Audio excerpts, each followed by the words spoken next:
राज्याचे क्रीडा मंत्री माणिकराव कोकाटे यांच्या अडचणी चांगल्याच वाढल्या आहेत। सदनिका गैरव्यवहार प्रकरण आणि या प्रकरणी सत्र न्यायालयानं महत्त्वपूर्ण निर्णय दिलाय।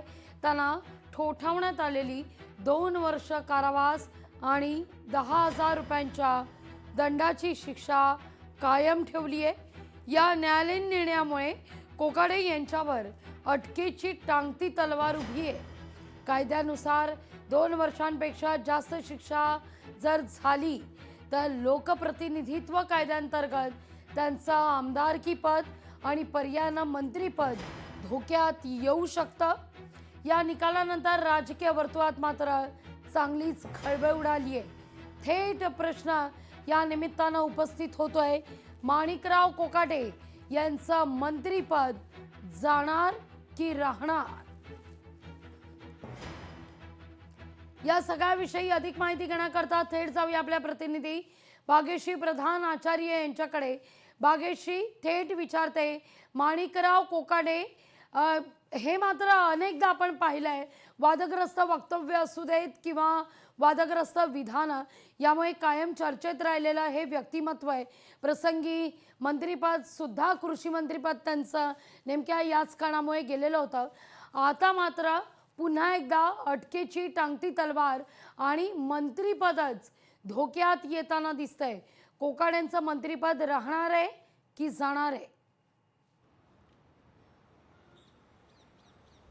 मंत्रीपद राहणार की जाणार याआधी नेमकं प्रकरण काय होतं ते मी अगदी थोडक्यात लाघवी सांगते।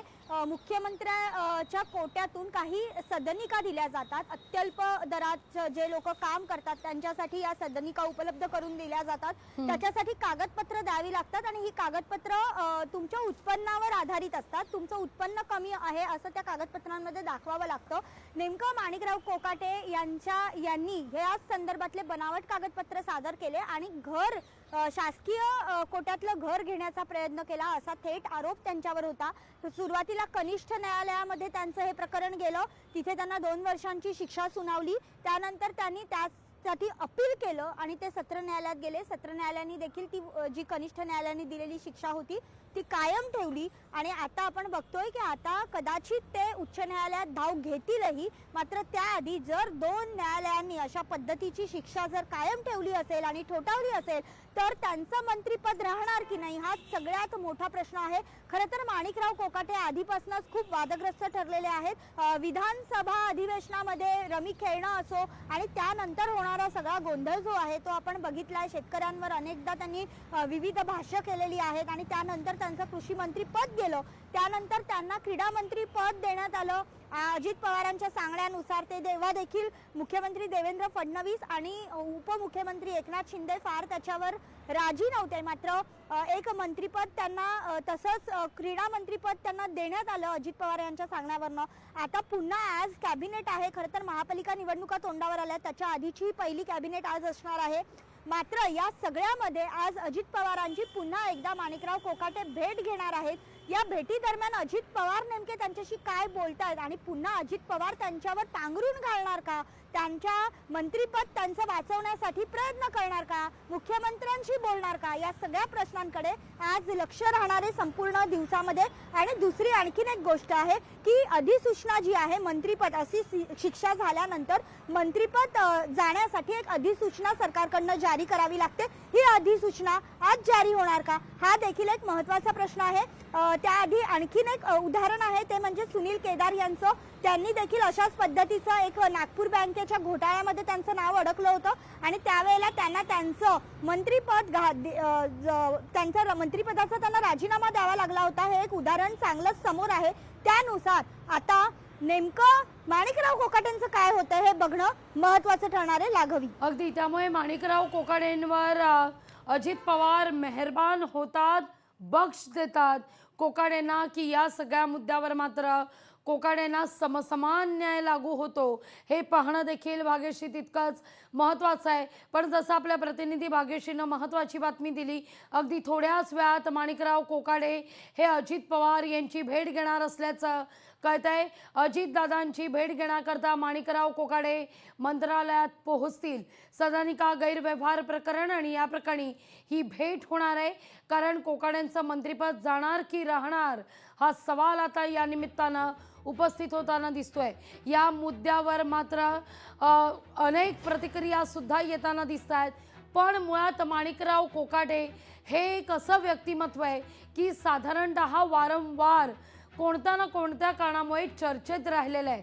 आधी काय माणिकराव कोकाटे यांनी वादग्रस्त वक्तव्य केलेली होती, आजवर का चर्चेत होते कोकाटे, पाहूया आपण आतापर्यंतचा कोकाटेंचा या विधानांचा लेखाजोखा।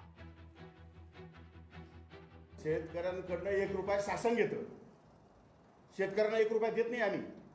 शेतकऱ्यांकडनं 1 रुपया शासन, म्हणजे भिकारी कोणी शासन आहे, शेतकरी नाही।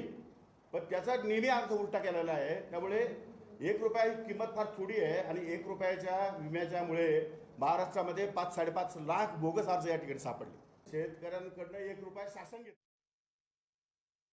आर्थिकदृष्ट्या दुर्बल गटांसाठी ज्या काही सदनिका महाराष्ट्र शासनातर्फे उपलब्ध करून दिल्या जातात कमी भावामध्ये, त्या निकषांवर आपण आर्थिक दुर्बल आहोत असं दाखवून एकाच्या स्वतःच्या नावावर एक आणि काही डमी नावांवर आणखीन 3 सदनिका, अशा 4 सदनिका यांनी आपल्या नावे करून घेतल्या होत्या।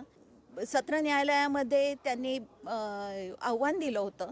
त्यामध्ये फक्त या सत्र न्यायालयाचा निकाल लागेपर्यंत त्याला अंतरिम स्थगिती देण्यात आली होती आणि आता निकाल लागलेला असल्यामुळे शिक्षा कायम आहे। सत्र न्यायालयाने आज निकाल देताना माननीय सत्र न्यायालयाने अतिशय स्पष्ट निरीक्षण नोंदवलेलं आहे की या प्रकरणी शासनाची फसवणूक झालेली आहे आणि ही फसवणूक ही शिक्षेला पात्र आहे। म्हणून गुन्हेगार